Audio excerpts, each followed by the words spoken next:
dana haji dipinjam untuk kepentingan yang lain? Ini jawabannya.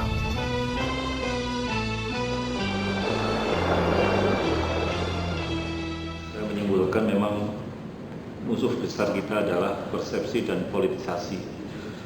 Ini nanti ada kebijakan apapun, sesuatu yang sudah lurus itu menjadi tidak lurus. Terkait dengan maraknya kecurigaan masyarakat terkait dengan dana haji, apa yang disampaikan oleh Pak Bapak betul bahwa masyarakat banyak yang belum tahu. Jadi perlu diketahui bahwa manfaatnya BPKH itu luar biasa. Bisa untuk sosial, bisa untuk bangun masjid, minta bantuan untuk masjid, musola, pondok pesantren dan seterusnya. Jadi sangat bermanfaat dan termasuk mesti mengawasi. Dan termasuk saya, fungsi saya sebagai DPR itu juga pengawas juga. Jadi sekarang ada kabar dari luar bahkan YouTube bahwa uang haji dipakai oleh negara. Itu tidak benar. Karena saya langsung kepada Prof. Anggito Abimanyu, Mas, Saman bicara apa adanya. Sebenarnya gimana kabar itu? Tidak benar Pak, tidak benar. Itu kata dia. Jadi tujuannya baik, tapi yaitu bahasa Jawa ini adalah sudah ditomboi oleh BPKH, ternyata ada corona. Kemarin juga kita rapat, ini perlu kita sampaikan.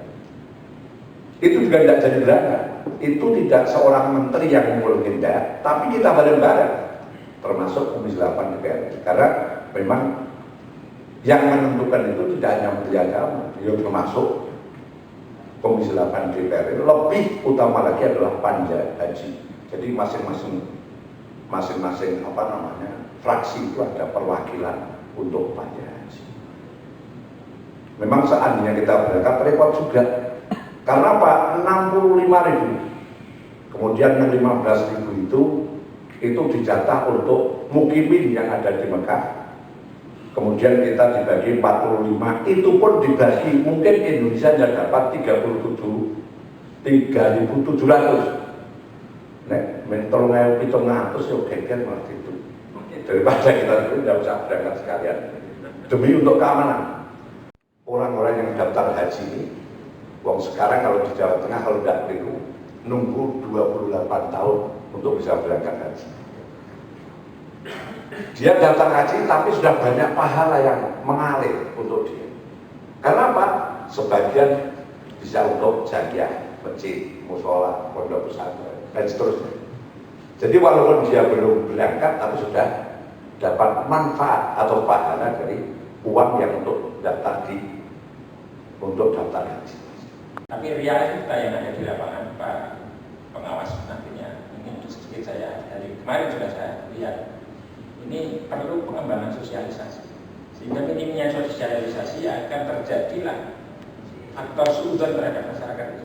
Jamaah tubuh kita sudah 5 juta. Kita hitung di Jawa Tengah ini kira-kira sudah sampai 2029-2030. Betapa beratnya ketika ini tidak bisa berangkat. Tapi ketika berangkat itu juga problem karena kemarin dilihat Mbak Kiai ketika itu nek iki dipaksakan makan mung 3.500. Padahal jamaah kita sudah nunggu kemarin yang tahun 2020 sudah 200 lebih, yang ini juga 200 lebih. Limpah ketika itu diberangkatkan akhirnya masalah. Nah, karena menghindari timbul masalah yang paling afdol tidak berangkat orang mangan siji, orang mangan kabeh, orang makan siji, orang makan kabeh. Ini keputusan yang sangat bijaksana. Ini nek orang cerdas orang bakal. Meskipun berat.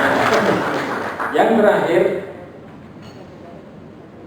nek jenengan punya wakil seperti Mbah Kiai cerdas kayak gini walaupun sudah sepuh walaupun tidak profesor. Kok ora dipercaya, kok ora direwangi kebangetan matur nuwun. Terima kasih. Dana abadi umat ada berapa Pak? Jumlahnya 3,5 triliun itu kita kelola, yang hasilnya itu kita gunakan untuk kesejahteraan umat sebagai dana kemaslahatan. Satu contoh Pak, kesejahteraan umat bagaimana Pak? Tadi sudah saya sampaikan oleh Pak Kiai untuk membantu pondok pesantren, ya, kemudian juga bencana alam, kita juga sudah bangun di Sulawesi ya.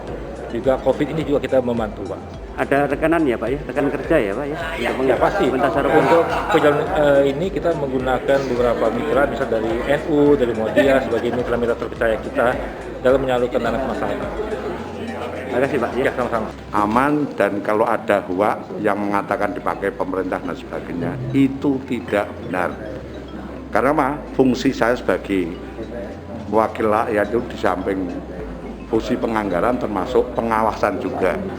Apalagi kalau masalah BPKH kan kita langsung, memang mitra kerja Komisi 8 DPR RI itu adalah termasuk Kementerian Agama, termasuk BPKH. Jadi singkatnya, hoak yang keluar bahwa keuangan haji dipakai pemerintah dan sebagainya itu tidak benar. Bahkan BPKH, keuangan yang dikelola oleh keuangan haji yang dikelola oleh BPKH sangat bermanfaat. Tidak hanya untuk jamaah haji, tidak, termasuk yang lain, bisa sosial, bisa ada bencana, termasuk kemarin COVID, itu juga bisa membantu meringankan beban masyarakat. Di samping untuk pembangunan masjid, musola, pondok pesantren. Terima kasih. Saya rasa sosialisasi sangat perlu dan mungkin perlu dipertambah sehingga masyarakat itu tidak buta tentang BPKH, dan manfaatnya luar biasa untuk membantu bagaimana memberikan informasi kepada masyarakat agar rasa suudzon masyarakat terhadap BPKH ini bisa ditepis. Menurut Bapak, rasa suudzon itu karena apa Pak di masyarakat bawah Ya, Pak? rata-rata itu karena melihat hoak. Yang kedua juga informasi yang palsu. Padahal pemerintah dan BPKH itu luar biasa. Saya rasa itu.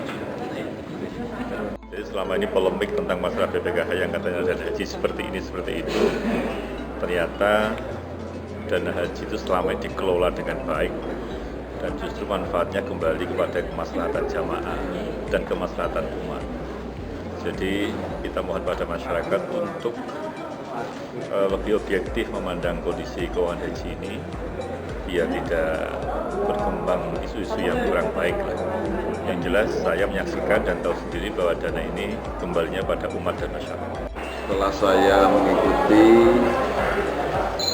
rapat koordinasi keuangan dana haji, ternyata dana haji yang selama ini disuudonkan oleh banyak kalangan masyarakat ternyata aman dan tidak mungkin akan berubah, sehingga benar-benar dana haji itu benar-benar aman. Nggak ada kalimat dana haji kok digunakan untuk ini, untuk ini, untuk ini, ternyata tidak.